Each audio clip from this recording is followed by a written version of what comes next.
welcome back to my channel. Today I'm going to be doing something a little differently, and I'm going to be doing a bit of an author spotlight. The author I'm going to be talking about today, I actually interact with a lot on Instagram. I did receive their first book in like a creepy crate years ago, and it was actually an ARC of their first book, but I never actually checked it out until I decided to do a TBR jar, and I picked this one up on a whim, and holy cow, y'all. I was missing out. We all have been missing out. This book was fantastic. So, of course, they released another book this year, and I entered like a giveaway on their Instagram page, and I actually got that book as an ARC as well. So I'm going to talk about these two books, just kind of go over what they're about, and just kind of talk about the author a little bit.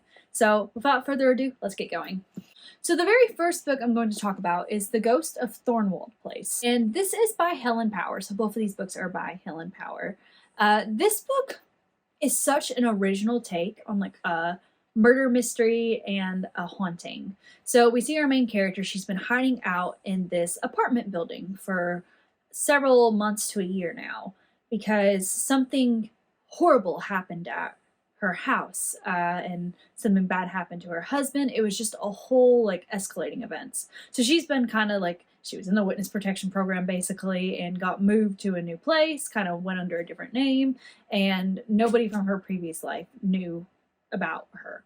But she gets this mysterious call, and this person's like, you better run, I'm gonna kill you. So we see our main character getting ready to leave the apartment complex, but the second the elevator descends to the bottom floor, she gets murdered. And she doesn't see who kills her. And so you're like, okay, end of the story. But it's not.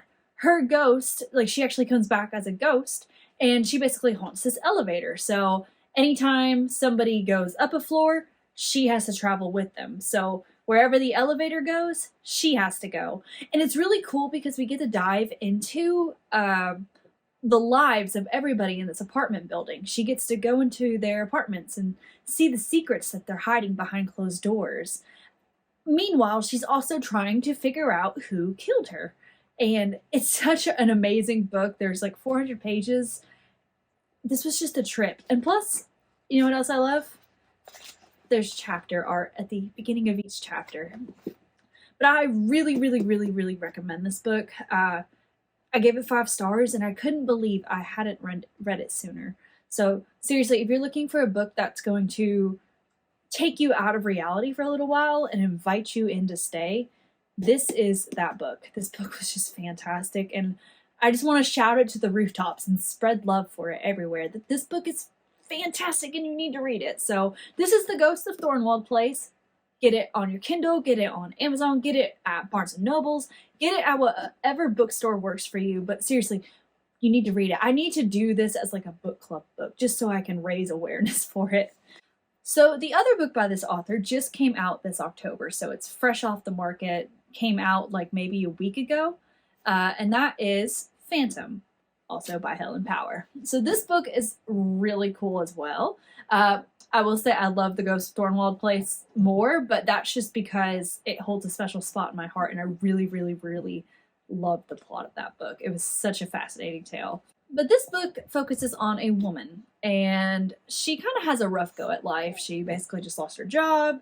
Her boyfriend is kind of controlling and is kind of threatening her. And she is broke. She can't pay her rent. She needs money. So when a random stranger in a bar asks her, would you sell your hand for $1 million? She doesn't immediately say yes, but after some drinking, she winds up agreeing to it. So our main character wakes up the next morning without a hand, but she has a really good like prosthetic that looks genuinely real. So she puts it on, but she starts having this phantom limb pain, and it's like excruciating pain. So she goes and signs up for like a drug trial after, some therapy. Nothing seems to help, but this drug does help. Unfortunately, she starts having visions. And the hand that she lost, she's having visions of the hand, but the hand is doing bad things. It's killing people because there's a serial killer about. And she starts to believe that she sold her hand to a serial killer. So a lot of this book is investigating the company that she sold her hand for, and trying to unravel all its secrets, and trying to find out who this serial killer is and why they wanted her hand, because the killings had stopped for about a year, but the second she loses her hand, they're back on. So this book is twisty, it's a wild ride, and I really enjoyed it. It was a lot of fun. I couldn't put it down. And again, there's beautiful chapter art. And what I liked about it is it kind of like would shift. You'd see our main character for a while, and then you'd see like the killer being all inconspicuous and being like, oh, the time is now, and yada yada. So this book was a lot of fun too. So if you have not, go get these books. Buy them wherever you can. They're fantastic, and I highly recommend them. They are addicting. You will fly through the pages, and it's just a great ride. This author is super friendly and amazing, and you should definitely follow her on Instagram as well. And just go support her. Like, she deserves it. This is amazing. These books are amazing.